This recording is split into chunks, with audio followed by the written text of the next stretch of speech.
কুমিল্লা হোমনা থেকে মোহাম্মদ গিয়াস উদ্দিন এর পাঠানো প্রতিবেদনে দেখুন বিস্তারিত।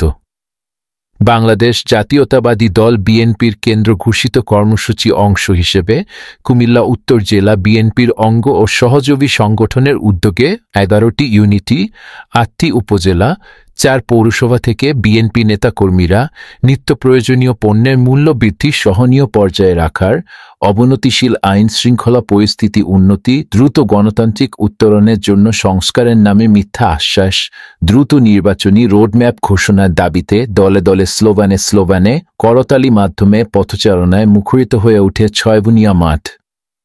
উপজেলা হোমনা বিএনপির সভাপতি মোহাম্মদ আলহাজ্জ মহিউদ্দিন, সাধারণ সম্পাদক মোহাম্মদ মোজাম্মেল হক ভিপি মুকুল, সিনিয়র সহ সভাপতি মোহাম্মদ জাকির হাসান ও পৌর শাখার আহ্বায়ক সানাউল্লাহ সরকার এর নেতৃত্বে উপজেলা বিএনপি অঙ্গ সংগঠনের নেতাকর্মীদেরকে জড়ো করে বিশাল শোডাউন দিয়ে চান্দিনা ছয়গনিয়া খেলার মাঠে উপস্থিত হয়।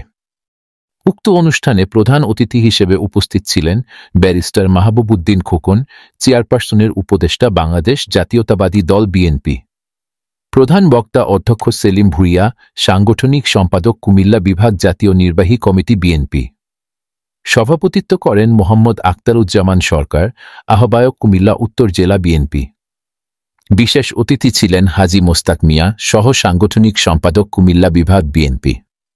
এছাড়াও অতিথি হিসেবে উপস্থিত ছিলেন মোহাম্মদ আবুল হাশেম, সিনিয়র যুগ্ম আহ্বায়ক কুমিল্লা উত্তর জেলা বিএনপি, সৈয়দ তৌফিক আহমদ মীর, যুগ্ম আহ্বায়ক কুমিল্লা উত্তর জেলা বিএনপি, মোহাম্মদ আব্বাস উদ্দিন কমান্ডার, যুগ্ম আহ্বায়ক কুমিল্লা উত্তর জেলা বিএনপি, আতিকুল আলম শাওন, যুগ্ম আহ্বায়ক কুমিল্লা উত্তর জেলা বিএনপি, মোহাম্মদ মহিউদ্দিন, যুগ্ম আহ্বায়ক কুমিল্লা উত্তর জেলা বিএনপি।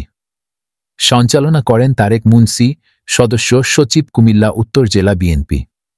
কুমিল্লা উত্তর জেলা বিএনপি অঙ্গ ও সহযোগী সংগঠনের সর্বস্তরের নেতৃবৃন্দ উপস্থিত ছিলেন।